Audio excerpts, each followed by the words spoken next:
그럼 지금 이 시간에 우리 하나님의 말씀 함께 보겠습니다. 요한계시록 3장 14절부터 22절까지입니다.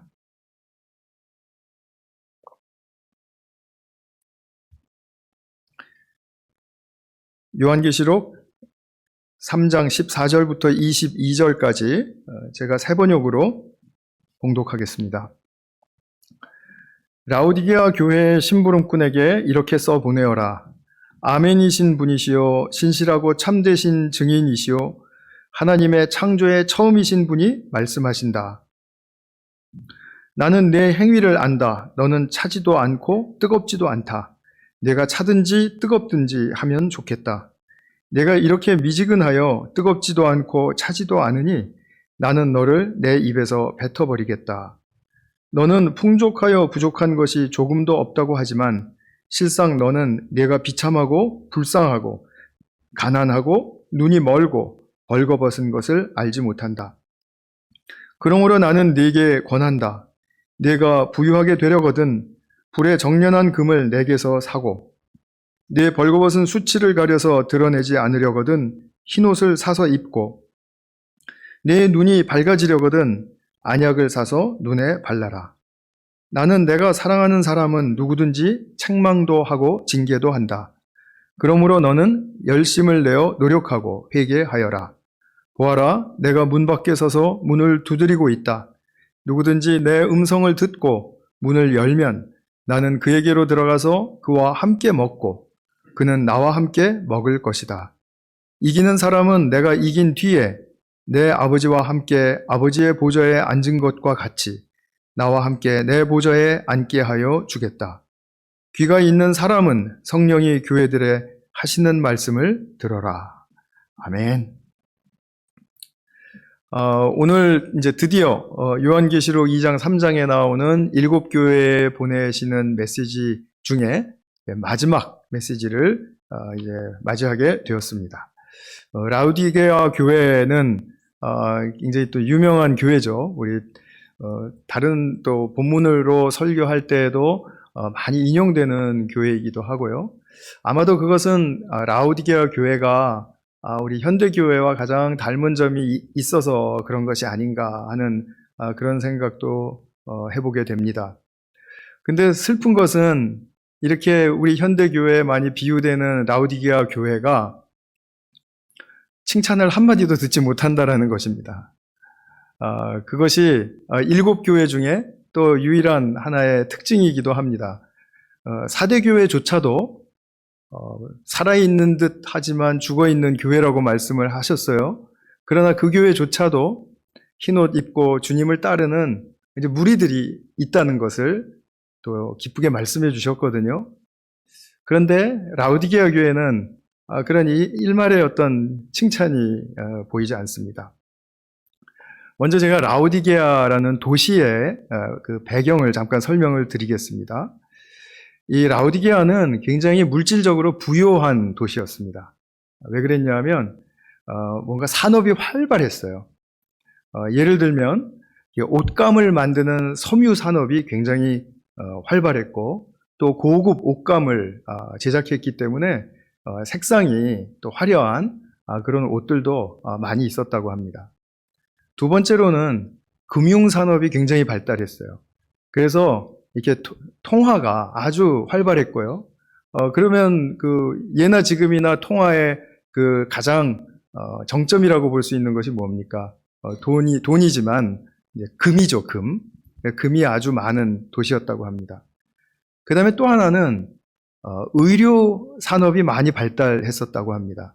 그 지방에서 나는 어떤 특수 약재 때문에 이 눈약이 안약이 굉장히 좋은 것들이 많이 생산되었다고 해요. 그래서 이 라오디게아 사람들은 이제 이런 그 산업의 발달로 말미암아 굉장히 그 부요한 그런 그 삶을 대체적으로 살고 있었다라고 말하고 있습니다. 우리가 지지난주에 보셨던 빌라델비아 그리고 사데라는 도시에 AD 17년에 지진이 강타했었다고 말씀을 드렸죠. 그래서 스스로 일어설 수 없는 정도로 그렇게 큰 피해를 이 두 도시가 입었을 때 로마 황제가 도와주어서 이제 재건할 수 있었다라고 그렇게 제가 소개를 해드렸어요. 이 라오디게아 교회도 그 근처에 있었기 때문에 큰 지진의 피해를 입었다고 합니다. 근데 이 도시는 누구의 도움을 받지 않아도 굉장히 자기들이 가지고 있는 재화가 컸기 때문에 스스로 재건할 수 있었던 그런 도시였습니다. 이런 그 부유했던 라오디게아의 그 재정적인 또는 금전적인 현황이 나중에 살필 이 주님의 말씀과 이제 또 연결이 되니까 이것을 한번 기억해 두시면 도움이 될 것 같습니다. 근데 이런 모든 것들이 다 풍족한 법은 없죠. 그 도시에도 약점은 하나 있었어요. 그게 무엇이었냐면 이게 깨끗한 물을 공급해주는 그런 수원지가 없었던 것입니다. 그래서 10km 정도 떨어진 곳에서 이제 그 데니즐리라는 이름이 좀 어렵습니다. 데니즐리라는 그런 도시가 있었는데 그 도시에서 이제 그 미네랄 성분이 많은, 그러니까 좀 냄새가 많이 나는 그런 그 뜨거운 물을 돌 파이프를 이용해서 라오디게아로 공급을 했다고 해요. 근데 이 뜨거웠던 물이 뜨거우면은 냄새가 이제 좀 덜 나는데 이게 10km를 흘러오면서 식으면은 이제 라오디게아에서는 미지근한 물을 받아 먹을 수밖에 없었다라는 거죠. 근데 그 미지근할 때 그 물을 마시면은 그 물에서 나는 냄새 때문에 이 구토를 일으킬 정도였다라고 그렇게 말하고 있습니다. 그래서 주님께서 이 미지근한 물에 비유해서 라오디게아 교회의 신앙을 지금 책망하시는 것을 우리가 들을 수가 있었죠. 본문에서 그렇게 말씀을 했습니다. 이 교회는 자기들이 이 정도면 우리는 부족한 것이 없어, 그렇게 자부했는데 주님은 결코 그렇게 생각하지 않으셨다라는 거죠. 그들은 자기들의 신앙에 대해서 스스로 속이고 있었던 것입니다. 자기들 신앙에 대해서 착각하고 있었던 것이 컸습니다. 그래서 이 교회에 어떤 메시지를 주시는가를 우리가 살피면서 우리에게도 어떤 영적인 교훈을 주시는지를 한번 같이 생각해보는 시간을 갖겠습니다. 먼저 라오디게아 교회에 소개하는 예수님의 그 묘사가 있죠. 14절에 보시면 세 가지를 말씀하세요. 아멘이신 분이다. 그리고 신실하고 참되신 증인이시다. 그리고 세 번째로는 하나님의 창조의 처음이신 분이다. 이렇게 말씀을 합니다. 그러니까 첫 번째 아멘이신 분이라는 말은 진리의 하나님이라는 뜻입니다. 진리의 하나님이라는 말은 이사야서 이제 65장을 보면 그 배경이 나옵니다. 진리의 하나님이 어떤 면에서 진리의 하나님이신가? 그것은 무엇이냐면 하나님이 창조하신 것이 타락해서 무너졌지만, 망가졌지만, 그러나 다시 회복해서 새 창조의 역사로 일으키실 것이다 라는 것에 대해서 아멘으로 역사하시는 분. 그러니까 여기서 진리의 주님, 아멘으로서의 예수님은 바로 첫 창조를 회복하는 새 창조에 응하시고 그것을 주관하시는 분. 이렇게 보면 되겠습니다. 그 다음에 두 번째 좀 잠깐 건너뛰고 세 번째 보시면은 하나님의 창조의 처음이신 분이다. 하나님의 창조의 근원이 되신 분이다. 이렇게 말을 할 때 이것도 첫 창조만을 염두에 둔 게 아니라 새 창조까지 함께 염두에 두고 표현하는 말씀이다 라고 이렇게 보시면 됩니다. 골로새서 1장에 보면 예수님에 대한 그 묘사가 아주 잘 나타나 있는데 그 묘사와 함께 연결해서 보시면 제가 구체적으로 설명은 드리지 않겠지만 이제 이런 그 해석을 가능하게 합니다. 그 다음에 그럼 중간에 신실하시고 참된 증인이시다라는 말은 무슨 말인가? 예수님이 이제 새 창조의 아멘으로 응답하시고 그것을 이제 주관하시죠. 또 창조의 근원 되시는 분으로서 새 창조도 시작하신 분이고 완성하시는 분이죠. 그것을 위해서 주님께서 살으셨던 그 생애 동안에 보이셨던 모습은 새 창조에 대한 신실하고 참된 증인의 모습이시다. 그러니까 예수님을 딱 보면 주님이 어떻게 새 창조를 이루어 가시고 그 새 창조의 목적은 무엇이고 그 새 창조를 우리에게 동참시키기 위해서 원하시는 것은 무엇이고 라는 그런 등등의 새 창조에 관한 모든 것을 잘 증거하셨고 가르쳐 주셨고 살아내신 분이기 때문에 우리가 그분을 새 창조의 증인으로서 분명하게 인정해 드릴 수 있다라는 이제 그런 말씀이 돼요. 그러면 온통 새 창조에 관련한 주님의 소개였습니다. 그렇죠? 그럼 새 창조의 주인이신 예수님이 지금 라오디게아 교회 말씀하실 때 이런 측면들을, 이런 속성을 부각시키는 이유는 라오디게아 교회가 새 창조의 어떤 여정에서 이탈했기 때문에 그것을 다시 불러들여서 정상 궤도로 지금 불러들이고 싶으신 그런 주님의 의도 때문이라는 거죠. 그러니까 그런 새 창조에 대한 의지를 가지고 우리 라오디게아 교회에 지금 말씀하고 계신다라는 것을 우리가 이제 알게 됩니다. 그럼 책망하시는 말씀이 이제 먼저 나오는데요. 15절, 16절에 보시면은 이런 말씀이에요. 내 행위를 안다. 여기도 내 행위를 안다고 하시죠. 차지도 않고 뜨겁지도 않다. 차든지 뜨겁든지 하면 좋겠다. 내가 이렇게 미지근하여 뜨겁지도 차지도 않으니 너를 내 입에서 뱉어버리겠다.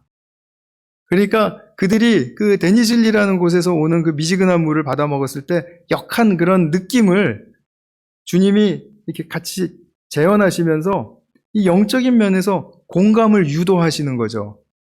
지금 여러분들의 상태가 이래 라는 그런 말씀을 지금 주시고 있는 겁니다.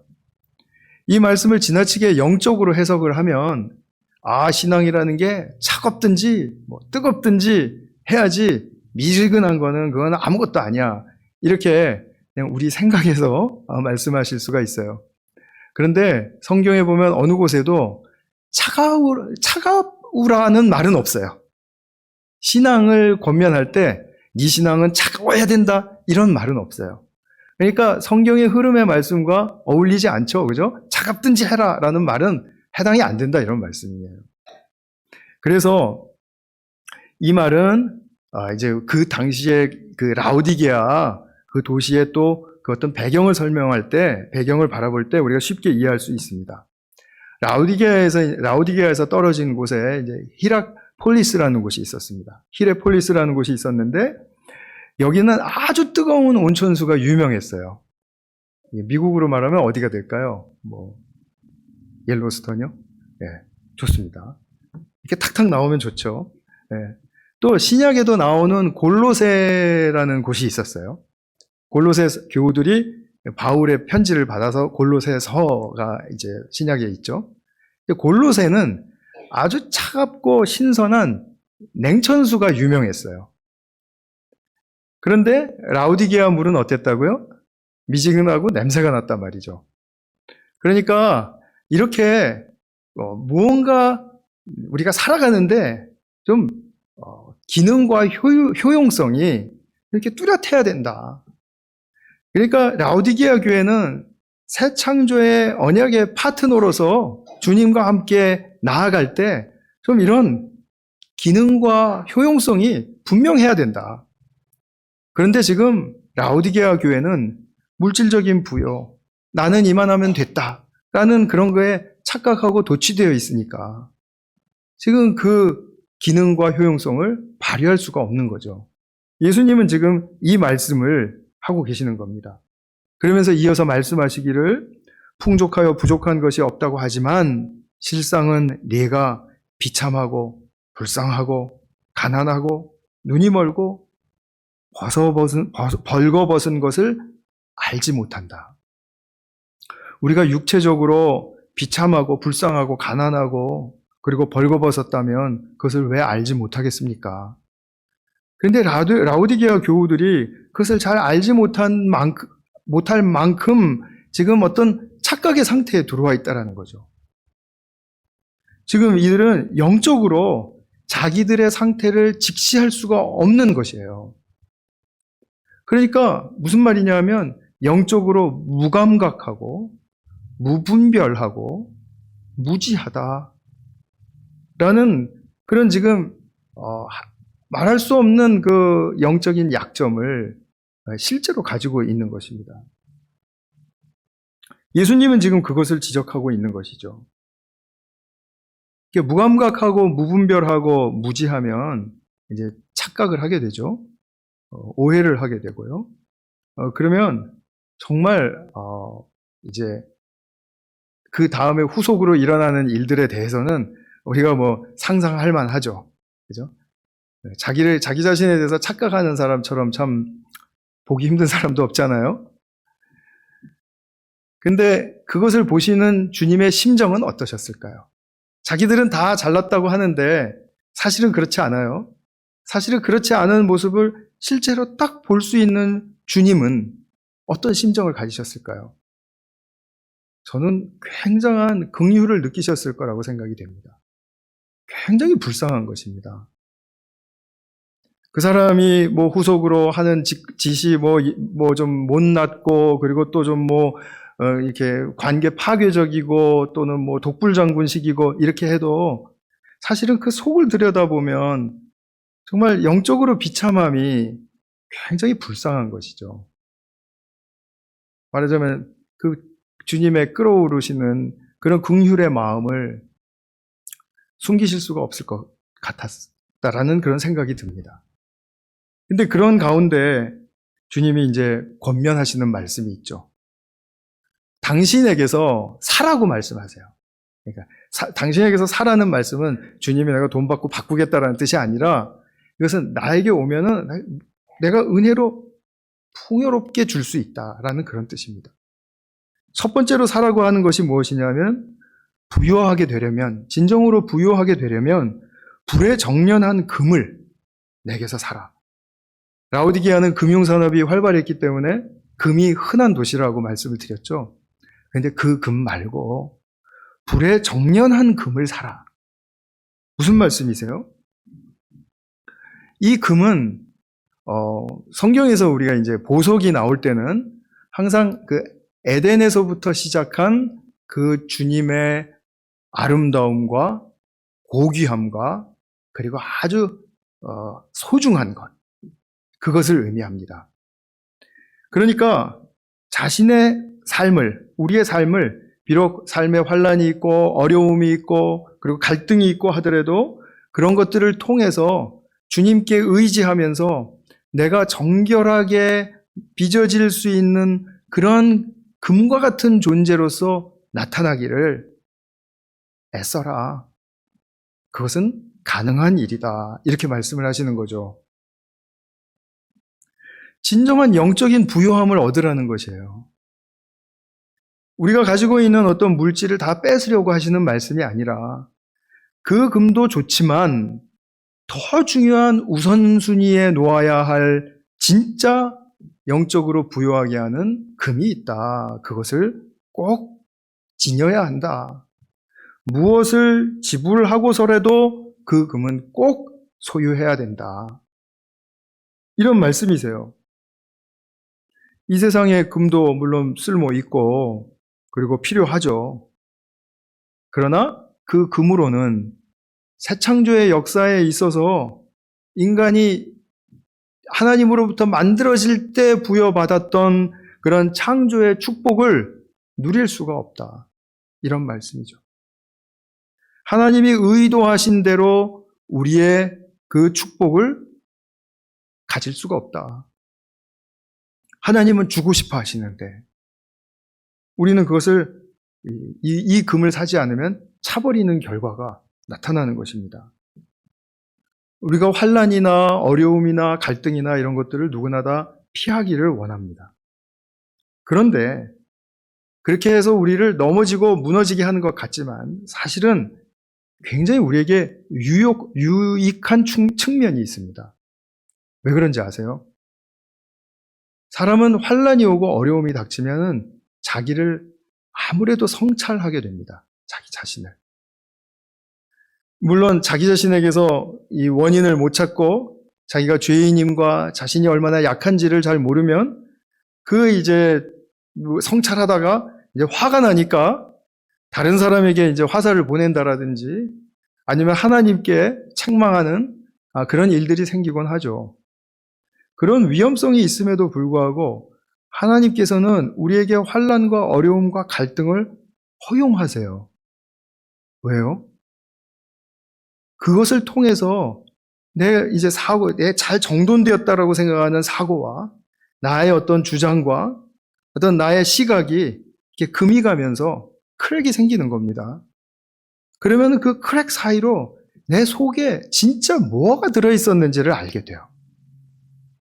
그렇게 되면 내 속에 감추어진 것은 하나님이 만들어주신 하나님의 형상이라고 불리우는 아주 소중한 것이 지극히 쪼그라들어서 감추어져 있고 그 나의 내면 세계를 막 득실득실 움직이면서 작용하면서 나로 하여금 살게 하는 것은 나의 온통 내가 이런 자기주장적인 생각을 가지고 있었던 것 또는 자기의 그 어떤 죄로 말미암아 뭐 그런 것들 또는 나의 욕망들 뒤틀린 욕망들이죠. 이런 것들이 발견돼요. 사실 우리가 사랑한다고 하지만 사랑하는 이유가 뭐예요? 그 사람의 사랑을 똑같이 받기 위해서 사랑한다고 해요. 그런 계산이 있는 사랑이에요. 무조건적으로 사랑하는 그런 인간은 아무리 하나님을 잘 믿어도 잘 드러나지 못하는 것 같아요. 그래서 우리가 계속해서 어려움과 환난 속에 들어가게 되면 그러면 하나님의 그 은혜와 사랑에 비추어서 내 자신을 성찰하는 것. 그것은 너무나 중요한 일입니다. 그리고 또 우리가 공동체 속에서 관계를 맺고 있지 않습니까? 공동체뿐만이 아니라 모든 사회, 이 세상 전체를 놓고 보더라도 우리는 관계를 맺고 사는 사람들이잖아요. 그럼 그 관계에서 진짜 필요한 것이 무엇인지를 스스로 깨우치게 해주는 도구가 환난이고 어려움이고 그리고 갈등입니다. 하나님 안에서는 얼마든지 선용될 수 있다라는 말씀입니다. 그것을 통해서 불에 정련한 그런 금과 같은 존재로 나아가게 되는 것이죠. 두 번째 사라고 하시는 것은 흰옷입니다. 이것도 구약 배경을 이제 살피면 쉽게 풀어낼 수 있습니다. 주님께서 이 흰옷을 사라고 하시는 이유는 그 부끄러운 벌거벗은 수치를 당하지 않게 하기 위해서 흰옷을 사라고 하셔요. 그러면은 이 벌거벗은 수치를 보이지 않도록 하는 것이 무슨 말인가? 그것은 이스라엘 백성들이 구약 시대에 이방신들을 막 쫓아다니고 그리고 그 숭배하고 할 때 하나님께서 당신의 백성들에게 정죄하실 때 사용했던 표현 중에 하나가 너희는 벌거벗은 수치를 당할 것이다 예요. 벌거벗은 수치. 그것을 가리라는 거죠. 말하자면은 이방 수호신들과의 관계를 끊어버려라. 라오디게아 교회가 그 교회 자체가 부유할 수 있었던 것은 그만큼 로마 사회와 타협을 잘 하고 있었다라는 뜻입니다. 계속 말씀드리지만 길드라는 조합에 들어가지 않으면 잘 살 수 없어요. 그 사회는. 그 교회 안에 그러니까 그 길드 조합에 들어가거나 아니면 그것에 협조하거나 아니면 기타 등등 이렇게 해서 그들이 하는 의식과 그들이 하는 모든 방식에 대해서 스스로 이성적으로 생각해서 이 정도는 괜찮아. 그러면서 이제 채울 만큼 채우고 챙길 만큼 챙긴 거죠. 그런데 예수님께서는 그러한 모습으로는 하나님의 백성으로서 영광스러운 모습을 회복할 수 없다. 그 말씀이죠. 그러니까 흰옷을 사 입으라는 말씀은 그 우상숭배 또 이방신들을 섬기는 것, 관계를 맺고 있는 것, 그 의식을 쫓는 것, 그런 것들과 그런 것들을 끊어버리는 것을 의미하는 것입니다. 세 번째 사라고 하시는 것은 안약을 사서 눈에 발라라입니다. 뭐 안약이 워낙 발달되어 있던 곳이니까 사람들이 아마 눈 건강이 좋았을 것 같아요. 그런데 예수님은 도리어 교우들이 영적 소경 상태임을 전제하시고 이런 말씀을 하세요. 자기들의 미지근한 상태를 보지 못하고 있습니다. 그들의 상태는 영적 침체입니다. 일반적으로 우리가 침체에 빠지면, 이제 우울해지면 그 증세를 금방 알 수 있어요. 여러분, 그 우울증 진단은 그 고도로 훈련된 전문의만 내리는 것이 아니라는 것을 잘 알고 계시죠? 이제 일반 GP의 패밀리 닥터한테 가셔도 우리가 못 보는 그 우울증의 증세들을 보고 금방 진단해 줄 수 있어요. 우울증은 진단하기 쉽습니다. 그렇다고 우리 일반인들도 쉽게 진단할 수 있다는 뜻은 아닙니다. 그런데 이렇게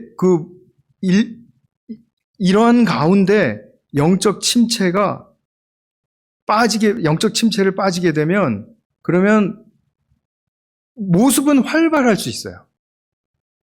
뭔가 활동적으로 움직이는 것은 가능해요. 그러나 영적 침체는 앞서 말씀드린 것처럼 무감각, 무분별, 무지로 나타납니다. 제가 이 말씀을 드리면 이제 또 많은 기준들을 세우시려고 하는 욕망이 생기실지 모르겠어요.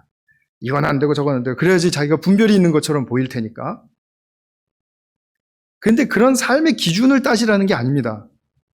무감각, 무분별, 무지는 주님과 지극히 직접적으로 관련되어 있습니다. 주님과의 관계에 관련되어 있는 말씀이라는 것입니다. 그래서 우리가 분별력이 있어서 나는 이 정도는 하고, 나는 지식이 있어서 나는 이렇고, 나는 또 감각이 예민해서 나는 무감각일 리가 없고, 그런 차원에서 얘기하는 게 아닙니다.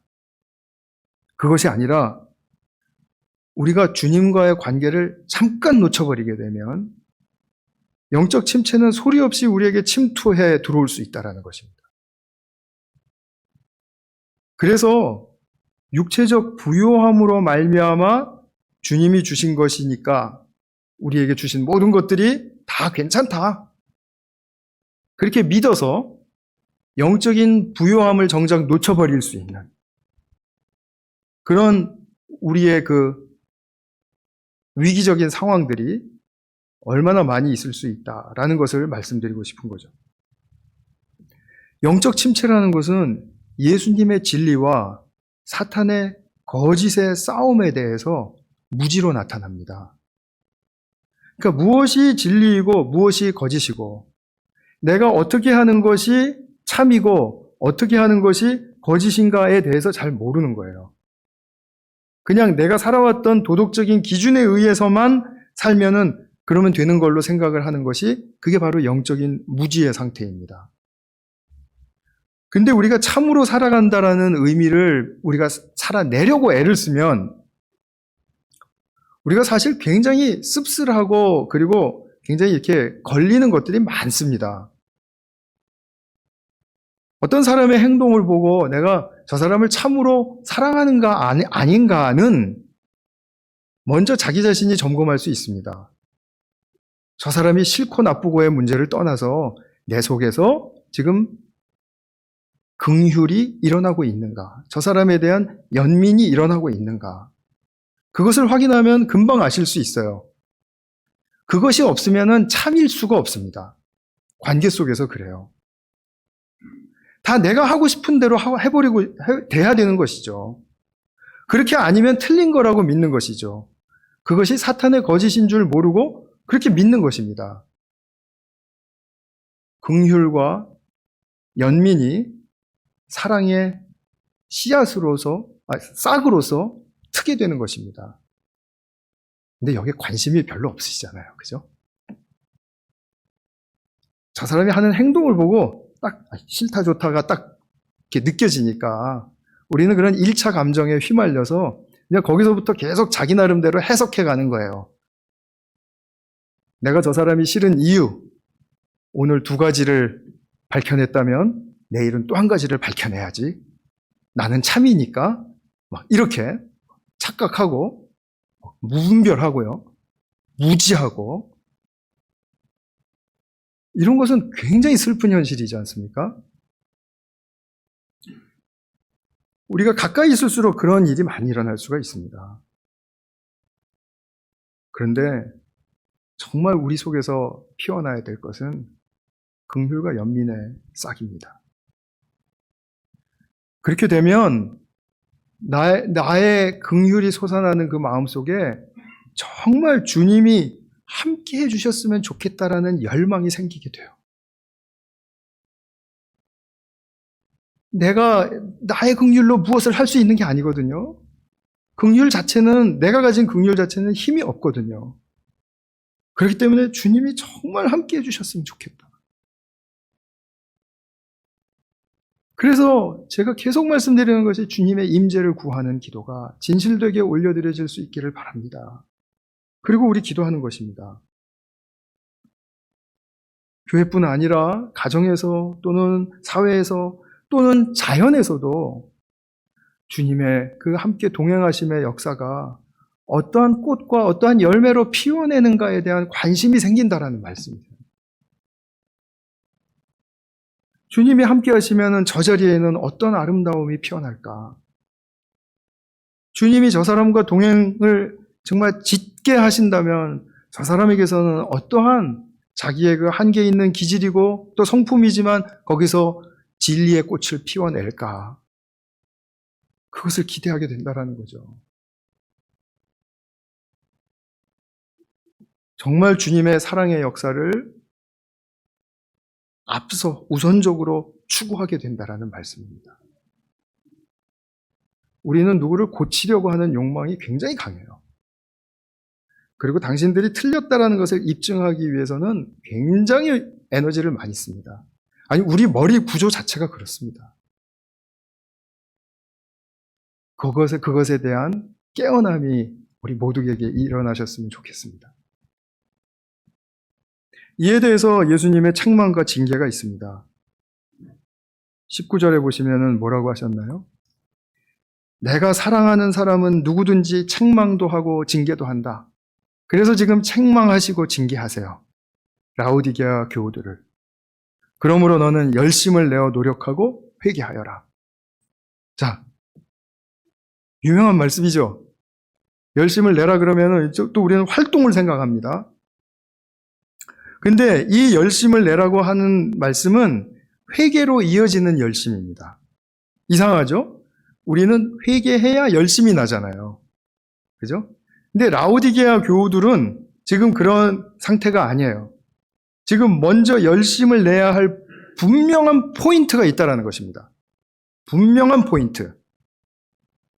이 교회는 열심을 내야 할 포인트가 있는데 그 포인트를 내야 할 그 현실을 잘 우리가 생각해 보면 그들에게 예수님이 너무 가까이 계세요. 그런데 어디 계십니까? 마스크 속에서 말씀하셨으리라고 믿습니다. 문 밖에 계세요. 아주 가까이 계시는데 문 밖에 계세요. 이거 되게 이상한 일입니다, 여러분.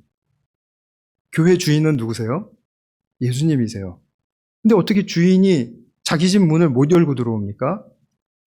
이 부분 생각해 보셔야 됩니다. 그래서 이 라오디게아 교우들이 문 밖에 서서 문을 두드리시는 주님을 모셔드리는 열심이 필요한 거예요. 앞에서 말씀드렸던 그 영적인 부요를 위해서 내게서 무엇을 사라 이렇게 말씀하셨지 않습니까? 그런 맥락에서 지금 영적인 열심을 말씀하고 있는 것입니다.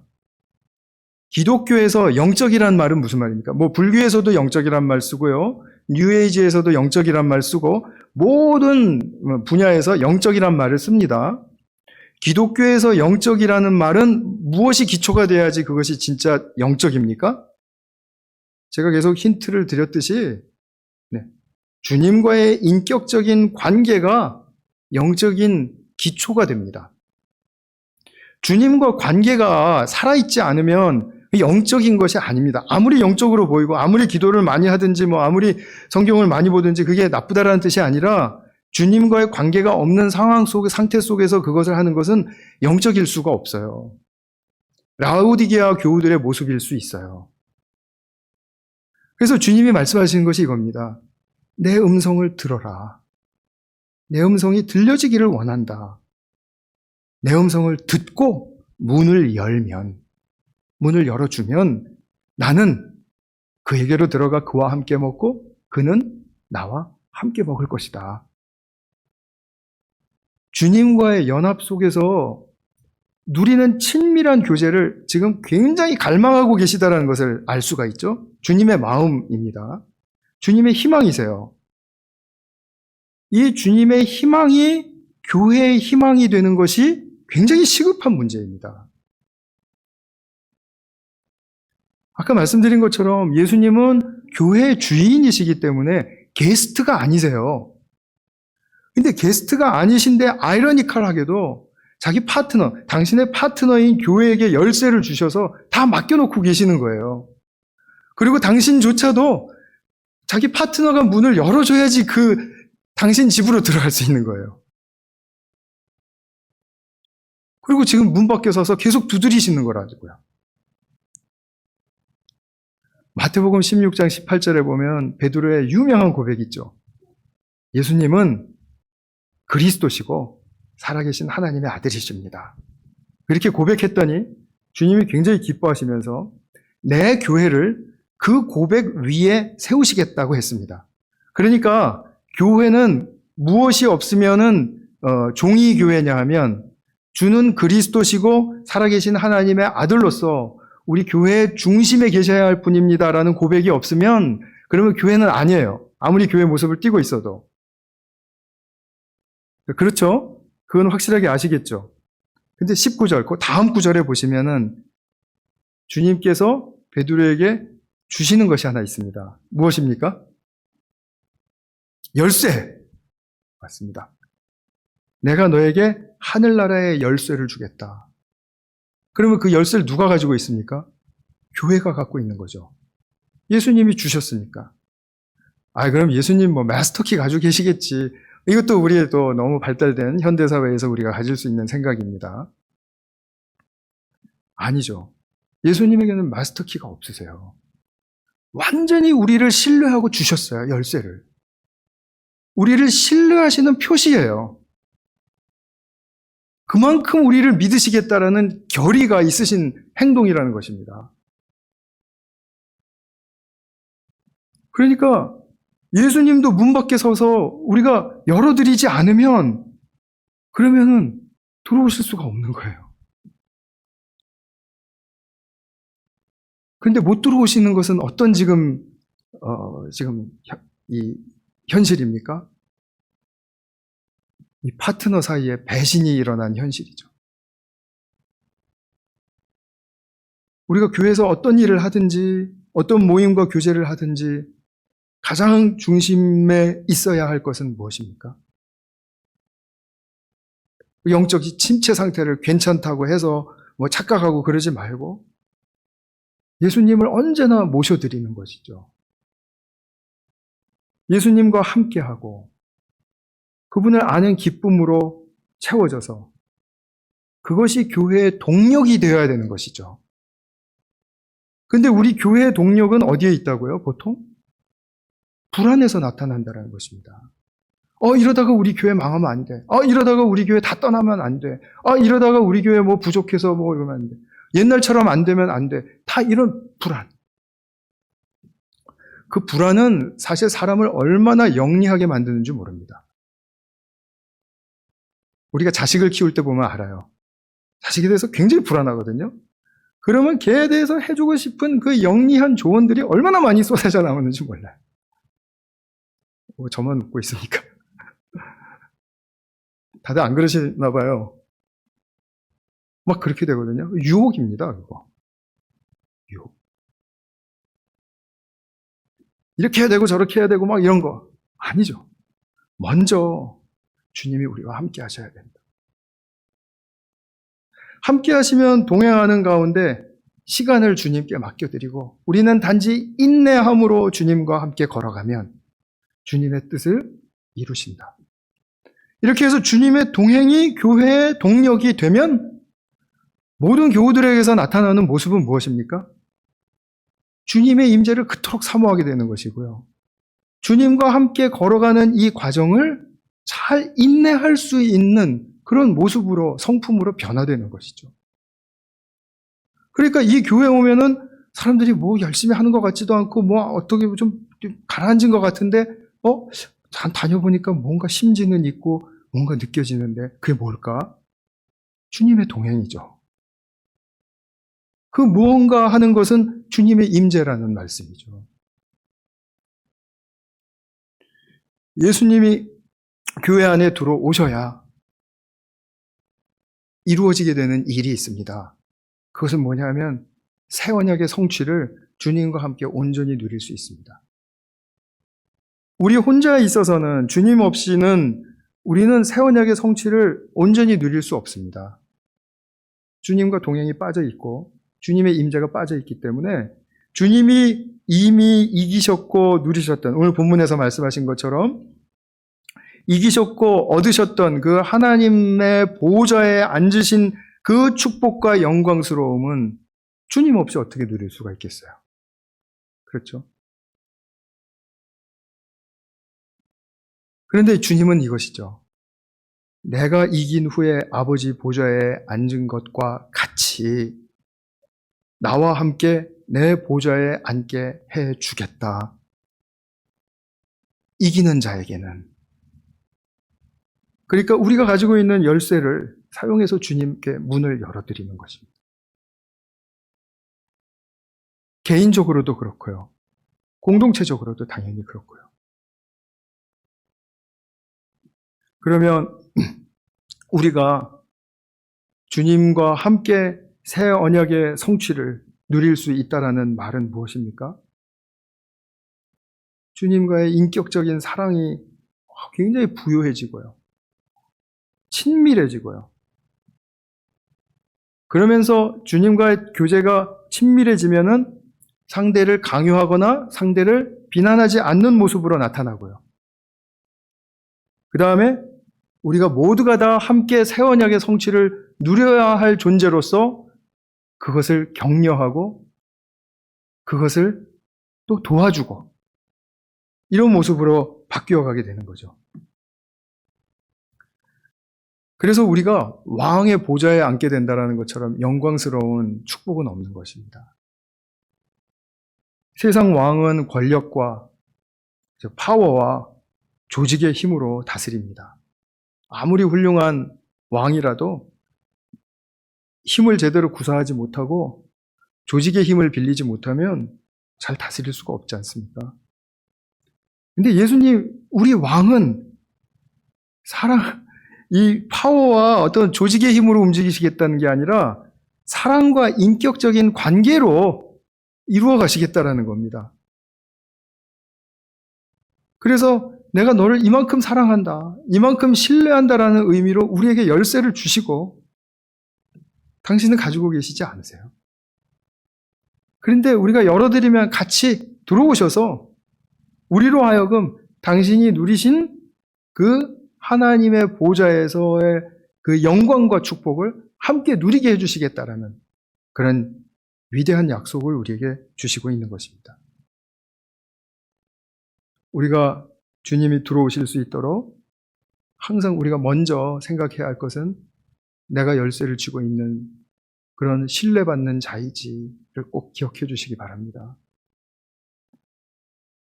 주님이 우리를 신뢰하실 때는 정말 무한 신뢰이십니다. 끝까지 신뢰해 주실 것입니다.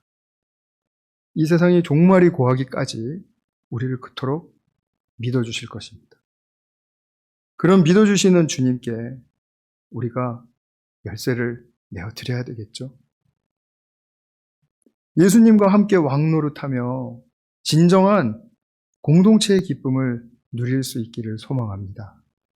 우리가 지난 이제 9회에 걸쳐서 개관 2시간 하고 또 7교회 주시는 메시지 7번에 걸쳐서 우리가 살펴보았는데, 칭찬하시는 말씀 또 책망하시는 말씀을 다 우리가 균형 있게 잘 들어서 우리 교회에 정말 필요한 것으로 삼고 인정해드리고, 그리고 그런 것들을 갖추어 갈 때 얼마나 큰 유업이 충만한 교회가 될 수 있을 것인가에 대한 기대와 또 사모함을 가지시고 나아갈 수 있는 그런 축복의 우리 교회 될 수 있기를 축원합니다. 기도하겠습니다.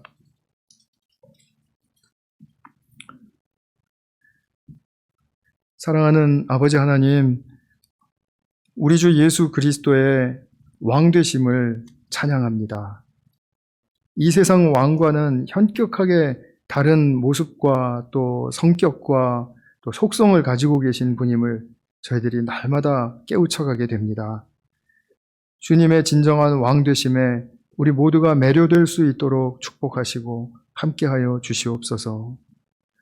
주님, 주님의 백성을 그토록 사랑하시고 신뢰하시는 그 주님을 배워서 우리 또한 교우들, 가족들, 또 우리 사회에서 같이 일하는 직장인들 사랑하며 신뢰하는 훈련이 쌓아갈 수 있도록 우리 모두를 진정한 힘으로 채워주시고 또 이끌어 주시기를 간절히 소망합니다.